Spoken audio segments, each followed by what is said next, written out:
오늘 우리가 나눌 말씀은 마태복음 7장 1절에서 12절 말씀으로 신앙 공동체의 황금률이라는 제목으로 한번 정해봤습니다. 오늘 말씀을 통하여 저와 여러분에게 은혜가 되시기를 바랍니다. 우리가 마태복음 5장에서 7장은 예수님이 산에서 산상설교로 주셨는데요. 여러분 그게 한 장소가 아니에요. 한 장소에서 하신 말씀은 아니지만 정말 한 편의 설교처럼 이렇게 연결되어 있습니다.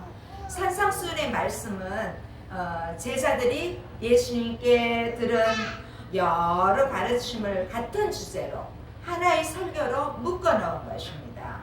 우리가 5장과 6장을 보았습니다.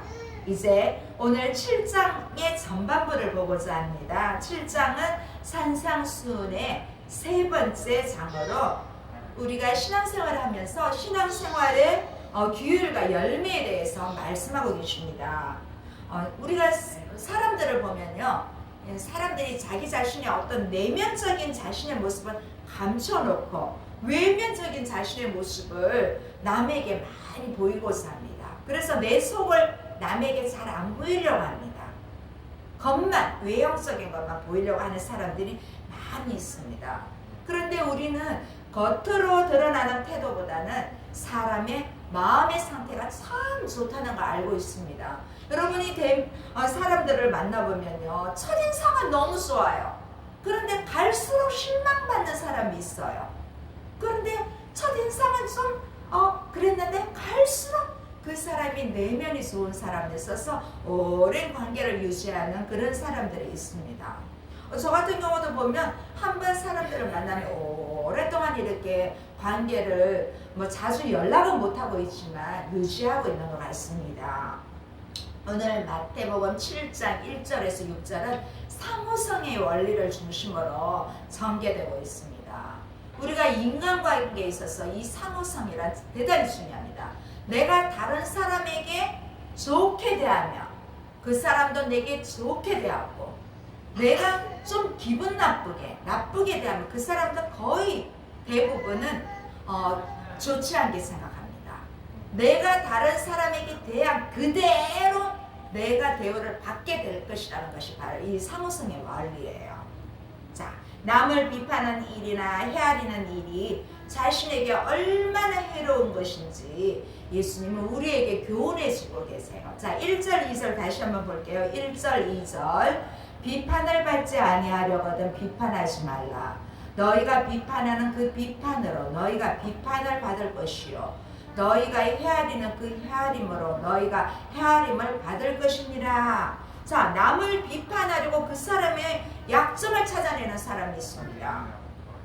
그래서 이런 경우에는 똑같이 보응받습니다. 상대방도 내 약점을 찾아내어서 대부분은 보복하거든요.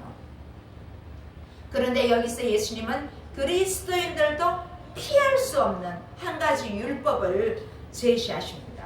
바로 무엇입니까? 너희가 비판하는 그 비판으로 너희가 비판을 받을 것이다.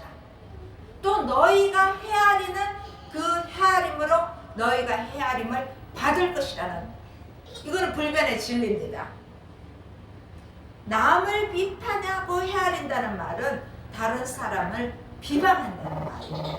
이 비방이란 남의 결점을 드러내어 다른 사람에게 알립니다. 그래서 사실은 비밀도 별로 끝까지 가는 게 별로 없습니다.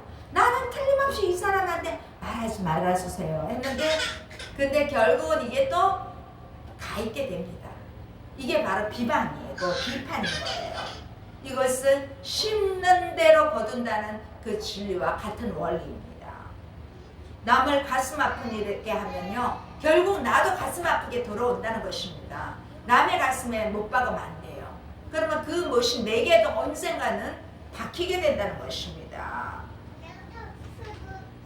예수님은 심판을 받지 않으려면 심판하지 말아야 한다는 상호성의 원리를 제자들에게 가르쳐 주셨습니다. 이 비판하는 것은 다른 사람을 성급하게 하는 거예요. 결국 그렇게 비판하다 보면 나중에는 그게 아닌데 하는 진실을 밝혀줄 때는 그 비판하는 사람이 오히려 욕을 얻게 받게 되는 거예요. 이어서 예수님은 3절에서 5절 말씀을 보면서 1절, 2절의 말씀을 지원해주고 우리가 심판하는 것 대신에 무엇을 해야 되는지 가르쳐 주십니다. 자, 3절에서 5절 읽어볼게요. 시작. 어찌하여 형제의 눈 속에 있는 티는 보고 내 눈 속에 있는 들보는 깨닫지 못하느냐. 보라, 내 눈 속에 들보가 있는데 어찌하여 형제에게 말하기를 나로 내 눈 속에 있는 티를 빼게 하라 하겠느냐. 외식하는 자여, 먼저 내 눈 속에 있는 들보를 빼어라. 그 후에야 밝히 보고 형제의 눈 속에서 티를 빼리라. 자, 우리가 예수님을 믿고 하나님의 자녀가 되었을 때 처음 깨닫는 것이 하나님의 사랑입니다. 왜냐하면 우리가 죄인 되었을 때 하나님의 아들 예수님을 이 세상에 보내주시사 우리를 죄를 용서하시기 위해서 예수님은 십자가를 지셨습니다. 그래서 우리가 하나님과 화목할 수 있는 길을 열어주셨습니다. 특별히 이 3절, 4절에 반복되는 이 형제가 어떤 사람인지 아세요? 하나님 아버지를 모시는 새 언약 공동체. 우리 공동체, 믿지 않는 사람이 아니라 믿는 공동체에게 주신 말씀이에요. 우리가 이중잣대를 갖고 겉으로는 이렇게 말하고 속으로는 이렇게 말하고 형제와 자매를 비난하고 이렇게 판단하는 것은 또 이 공동체에 엄청난 충격을 줍니다. 제가 오늘 지난주에 만났던 선생님도 좀 그런 부분에 대해서 조금 많이 생각하고 계시더라고요. 그래서 어쨌든 우리는 형제와 자매된 사람들은 하나님 아버지를 모시는 공동체이기 때문에 우리가 그렇게 할 때 심판의 대상자가 된다는 것입니다. 우리는 우리에게 베풀어 주신 하나님의 사랑을 생각하면서 형제간에 좀 잘못했더라도 서로 용서해주고 화목해야 하는 게 진정한 그리스도인입니다. 이 형제에 대한 비판은 결국 우리에게 나타납니다. 자, 하나는 나도 남에게 마땅히 비판을 받는다는 거예요. 내가 다른 사람을 비판하면 나도 비판을 받는다는 것입니다. 사실 따지고 보면 나는 뭐 죄를 한 번도 지어본 적 없다. 이런 사람은 거짓말 중에 거짓말입니다. 남을 미워한 것도 죄고 남을 시기한 것도 죄고 욕한 것도 죄고 사실은 너무나 나는 내가 회개할 죄가 너무 많거든요. 그래서 우리는 상대를 내 거울로 봐야 됩니다. 상대를 내 거울로 보면 저 사람이 왜 저러지? 그럼 나도 그런 거예요. 상대방을 내 거울로 보며 내가 마땅히 비판받을 것이 생각날 것입니다. 또 하나는 우리가 하나님의 비판을 면치 못한다는 사실입니다. 하나님의 자녀인 형제를 비판하며 나도 그 비판을 하나님으로부터 받는다는 것입니다. 그래서 예수님께서 가르쳐 주신 주기도문 우리가 지난번에 배웠잖아요. 이 주기도문에도 보면 우리가 우리에게 죄 지은 자를 사하여 준 것 같이 우리의 죄를 사하여 주시옵소서 이렇게 하셨습니다. 우리가 내 형제들에게 자비를 베풀어야 하나님께서도 나에게 자비를 베풀어 주시는 거예요. 형제에 대해서 사랑하는 마음을 가질 때 하나님도 우리에게 사랑을 주십니다. 결국 형제들 간에 오해가 생기고 분쟁이 일어나며 원수를 맺게 되는 일은 이런 비판으로 말미암아 생기게 됩니다. 그래서 우리 이제 비판하는 말 안 돼요. 이 비판하게 되면요, 산에 가면 정상에 올라가면 다들 뭐 합니까? 야호 하면 메아리로 야호 이렇게 오잖아요. 이 비판은 메아리와 같은 거예요. 내가 비판을 하면 그 비판이 도로 메아리처럼 나에게 돌아오는 것입니다.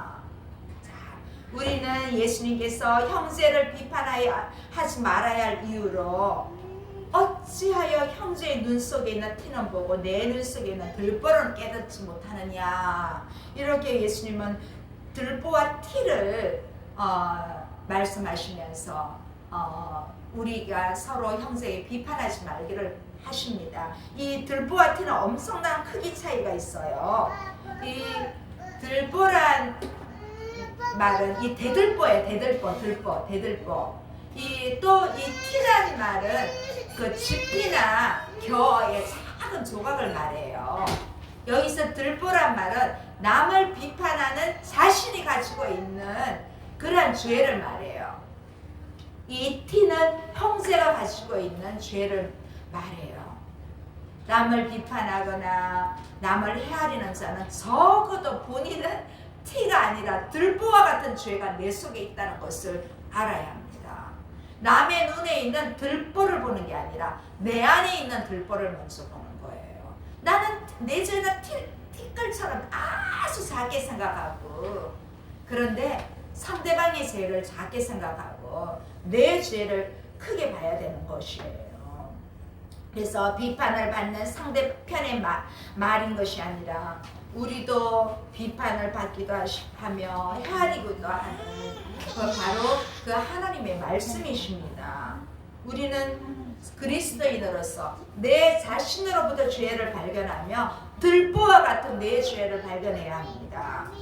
어떤 사람은 항상 상대방 형제의 허물을 보았을 때 내 허물보다 더 크게 보는 거예요. 그런데 형제의 허물을 볼 때마다 내 자신의 허물을 봐야 됩니다. 그리할 때 하나님의 공의의 눈으로 볼 때 우리의 들보 이상으로 큰 죄도 하나님은 용서해 주신다는 사실입니다.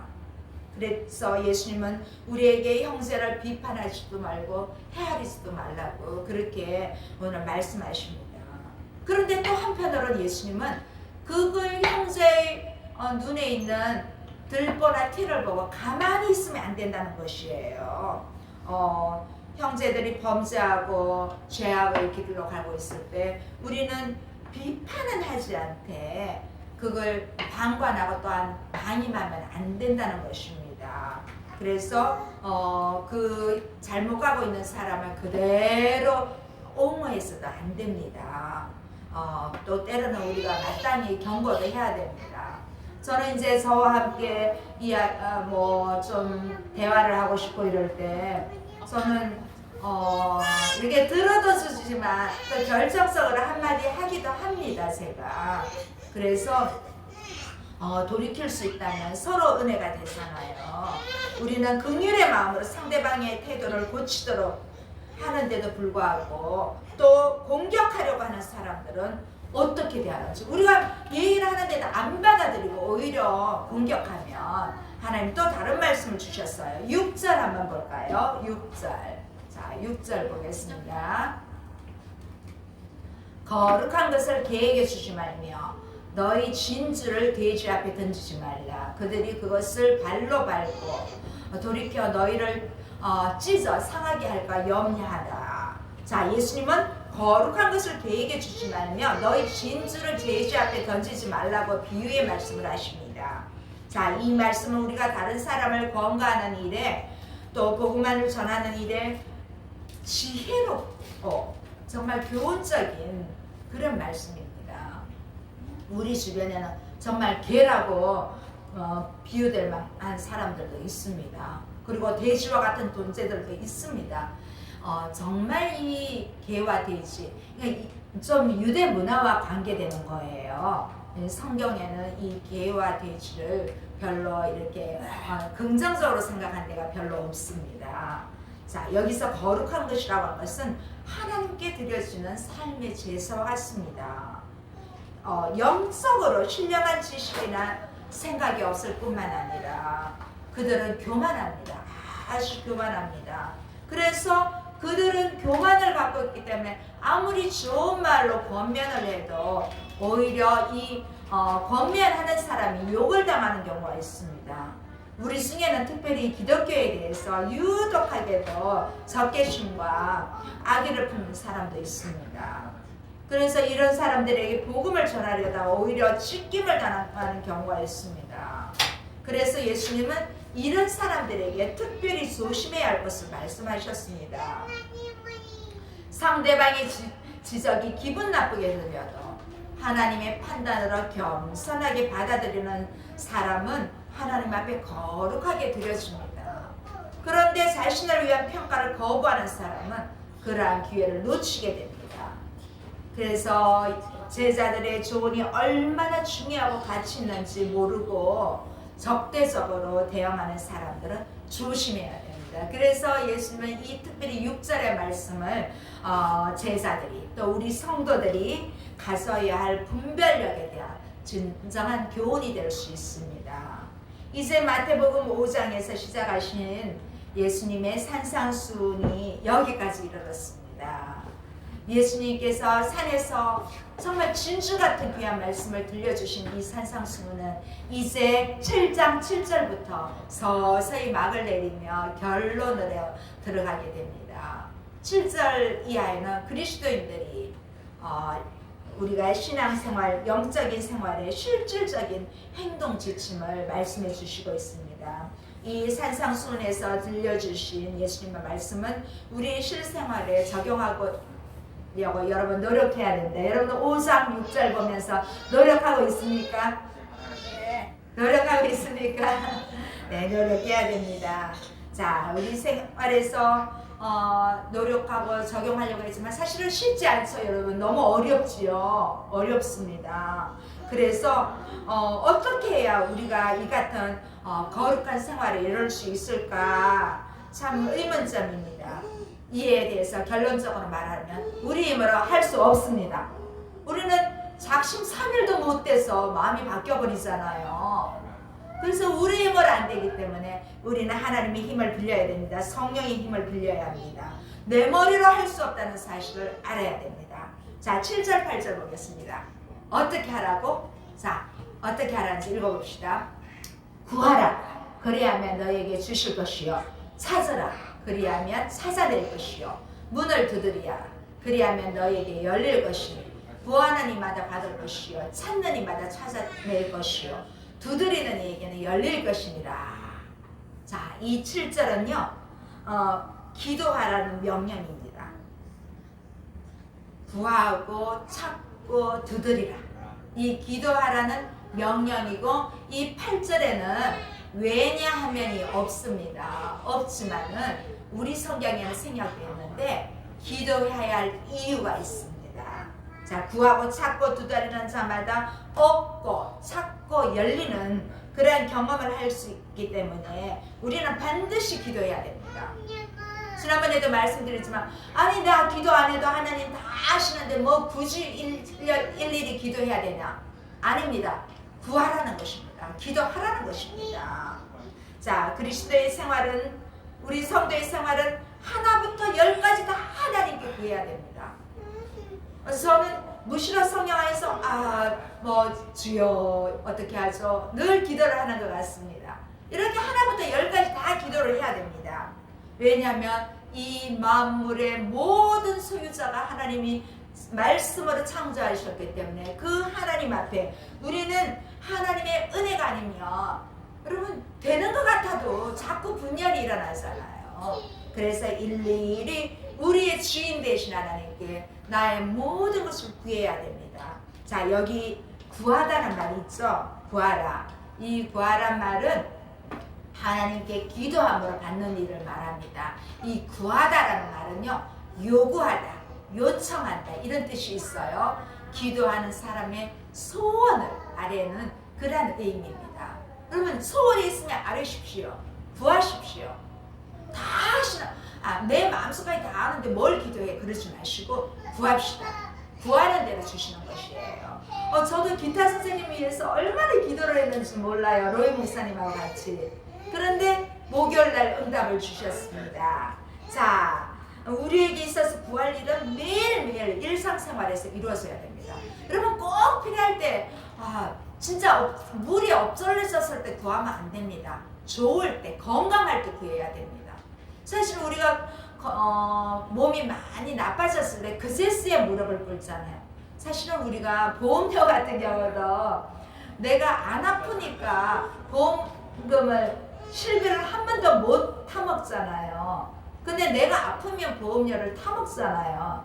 근데 저는 사실 그렇게 생각해요. 내가 안 아프고 보험금을 안 타먹고 그 보험금이 다른 사람에게 내가 기부했다 생각하면 더 좋은 것 같아요.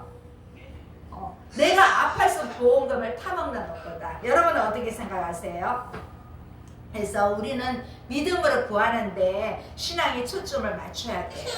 그렇게 되면 우리는 궁핍함이 없어요. 어려움이 없어요. 넉넉하지 않을지는 몰라도 부족함이 없게 채워주시는 그 소원의 기도를 우리는 한두 번 하고 끝나는 게 아니라 우리가 현재부터 계속 구하는 거예요. 이 구하라는 한 번 구하고 끝내라는 것이 아니라 계속 구하라는 것입니다. 자, 그리고 우리 성도의 생활에는 찾는 일이 따라야 합니다. 이 찾는 일. 자, 찾는 일이 따라야 합니다. 찾는 일. 이 찾는 일은요, 이 찾다란 말은 조사하다, 애쓴다 이런 뜻이 있어요. 또 이 말은 현재 우리 생활에서 계속하여 부단히 찾는 모습을 그리고 있습니다. 그래서 아모스 5장 6절에는 너희는 여호와를 찾으라 그리하면 살리라 이렇게 말씀하십니다. 자, 구하라, 찾아라. 이제 세 번째는 두드리는 일이 남았습니다. 이 두드린다는 말은 똑똑똑 녹한다, 또 때린다 그런 뜻이에요. 자, 이건 더 적극적인 기도의 자세를 말하고 있습니다. 우리는 지금도 계속해서 이 문을 두드리는 생활을 해야 합니다. 하나님 이것을 강조하고 있어요. 왜냐하면 이 문의 열쇠가 예수님께만 있거든요. 아무도 열 수 없기 때문에 사람은 열 수가 없어요. 이 열쇠를 가지신 예수님께 우리 성도들은 끊임없이 녹화하면서 두드리는 생활을 해야 돼요. 이 말씀은 예수님께서 응답의 확실성을 강조하기 위해서 구하는 이들에게 주신다는 것입니다. 그리고 그 이후에 또 예수님은 말씀하십니다. 자, 9절에서 11절입니다. 우리가 예수님께서 응답의 확실성을 강조하기 위해서 어떤 예를 들었지, 이 예는 진짜 일상적인 상식의 예입니다. 자, 9절에서 11절 읽겠습니다. 시작. 너희 중에 누가 아들이 떡을 달라는데 돌을 주며 생선을 달라는데 뱀을 줄 사람이 있겠느냐. 너희가 악한 자라도 좋은 것으로 자식에게 줄 줄 알거든 하물며 하늘에 계신 너희 아버지께서 구하는 자에게 좋은 것으로 주시지 않겠느냐. 자, 이 세상에는 부모 중에도 좀 몇 가지 형태의 사람들이 있습니다. 정말 좋은 부모도 있어요. 어려움을 당했을 때 자신의 생명을 바쳐가면서 물에 빠진 자식을 구하는 그런 좋은 부모도 있고, 자신의 생명보다 더 소중히 여기는 그런 부모도 있고요. 또 어떤 부모들은 자식을 진짜 힘들게 하는 사람도 있어요. 자, 그런데 좋은 부모도 있고 나쁜 부모도 있지만 보통의 부모들은 자식에 대한 사랑은 정말 공통적입니다. 특히 한국 사람은 더 합니다. 자녀들이 잘 되기를 소원하고 나는 못 먹어도 자녀에게는 좋은 것을 먹이잖아요. 보통의 부모들도. 나는 못 입어도 자식에게는 좋은 것 입히는 것이 일반적인 부모예요. 그런데 너희 중에 누가 아들이 떡을 달라면 돌을 줄 사람이 있냐, 생선을 달라는데 뱀을 줄 사람이 있느냐, 이렇게 얘기하시면서 이 아버지는 자녀를 위해서 정말 좋은 것을 구원해 주신다는 것이에요. 결혼해서 자녀를 키워본 사람이라면 이 말씀은 저절로 이해가 될 것이에요. 그냥 자녀에게는 좋은 걸 주고 싶고 그런 마음이 다 있습니다. 아니, 이 땅에 있는 아버지도 그렇게 하시는데 우리 하나님 아버지는 자녀에게 더 좋은 것으로 주신다는 것을 한계가 없으신 하나님을 또 나타내고 있습니다. 이 말씀은 정말 하나님 아버지의 좋으심을 강조하기 위해 비교 강조법이라 할 수 있습니다. 이 세상 부모 중에 누가 자식이 떡을 달라는데 돌을 줄 사람이 있겠습니까? 아니, 생선 달라는데 뱀을 줄 사람이 있습니까? 정말 이거는 가장 상식으로도 상상할 수 없는 그런 상식을 예수님은 비유로 말씀을 하시는 거예요. 이 말씀은 그 뒤에 따라오는 말씀을 어쩌면 더 들려주시기 위해서 하신 말씀입니다. 하물며 하늘에 계신 너희 아버지께서 구하는 자에게 좋은 것을 주시지 않겠느냐. 자, 이 말씀은 우리 성도가 하나님을 향하여 구하고 찾고 두드릴 때 왜 안 들어주시겠냐는 거예요. 때로는 즉각 들어주시는 것도 있습니다. 때로는 진짜 한 일주일, 한 달이 지나야 됩니다. 때로는 3년, 5년이 지나야 됩니다. 때로는 10년이 지나야 됩니다. 때로는 오랜 세월이 지나야 됩니다. 정말 오래 걸리는 것도 있더라고요. 네. 자, 때마다 예수님은 우리에게 좋은 것으로 주십니다. 그런데 여기 말씀에서 보면요, 예수님은 우리에게 하나님을 표현하실 때 하물며 하늘에 계신 너희 아버지, 너희 아버지라고 했습니다. 예수님은 나의 아버지라 하지 않으시고 너희 아버지라고 하셨습니다. 자, 예수님이 여기서 우리에게 알려주시려는 목적은 이 땅에 계시는 우리 육신의 아버지보다 우리가 하나님 아버지와 더 밀접한 관계를 가지고 있다는 사실입니다. 자, 그래서 하나님은 우리의 아버지고 또 나의 아버지가 되십니다. 좋으신 하나님 아버지는 그런데요, 제자가 성도가 구한다고 해서 모든 것을 자동적으로 주시는 것이 아니라 가장 좋은 것, 가장 필요한 것을 기도하는 우리에게 주신다는 것입니다. 자, 이 제자들은요, 높은 수준의 윤리적인 그런 요구를 받지만 우리가 언제나 기억해야 하는 진리는 하나님이 우리의 아버지가 된다는 사실입니다.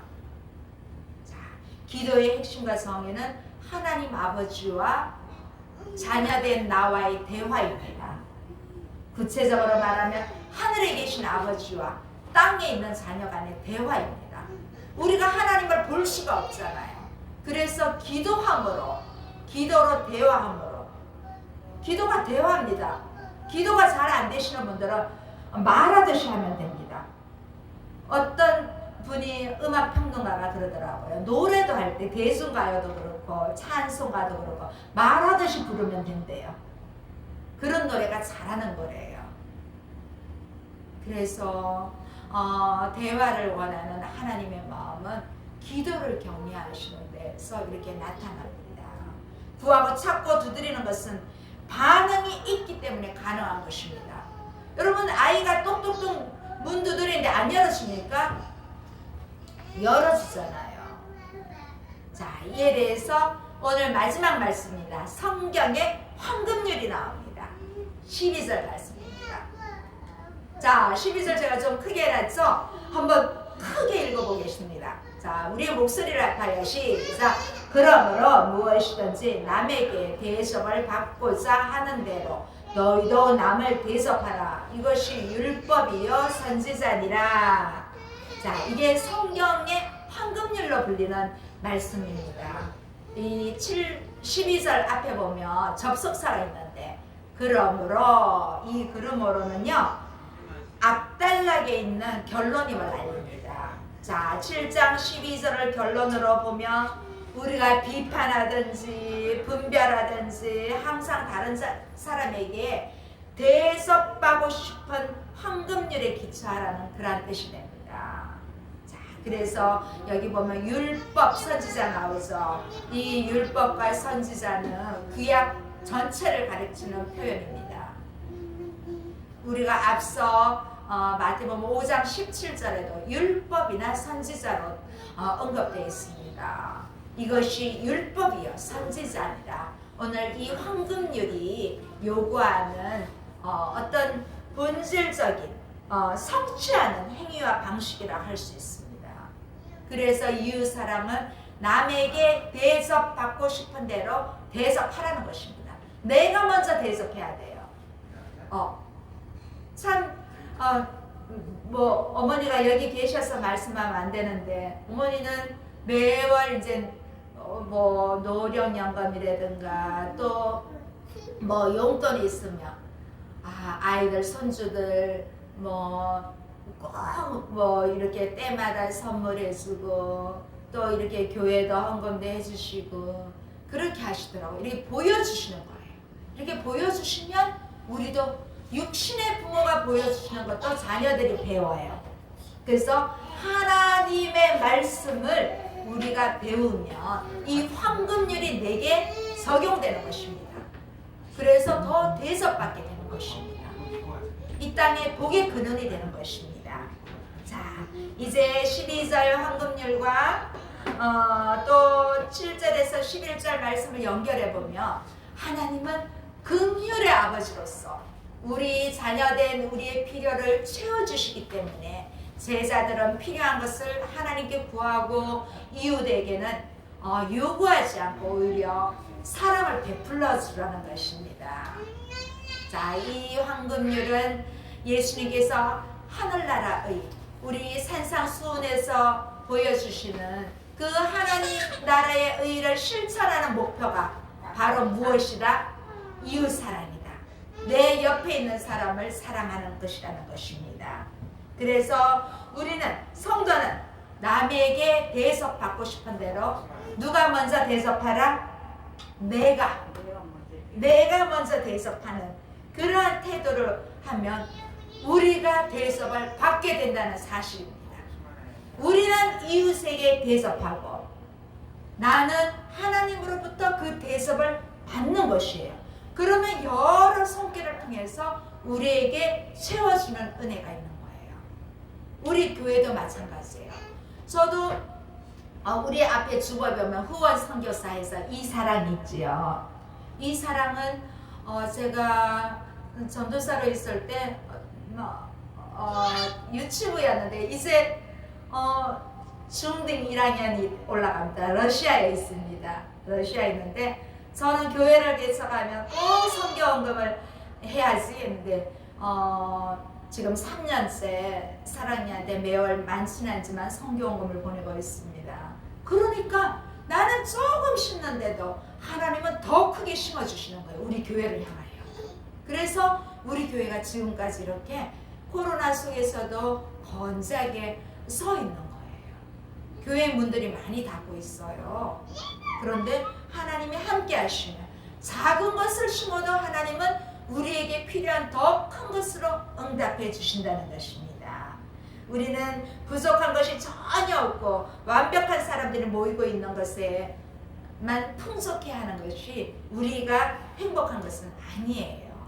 자, 오늘 결론 말씀으로 우리는 부족한 것이 전혀 없고 완벽한 사람들이 모이고 모든 것이 풍족해야 행복한 것이 아니라는 것입니다.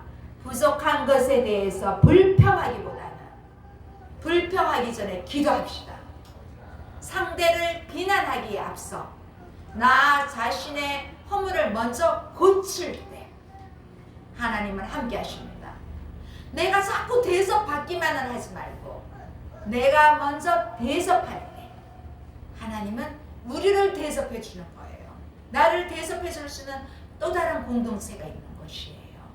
그렇게 함께 만들어가는 우리 공동체가 행복한 그러한 공동체입니다.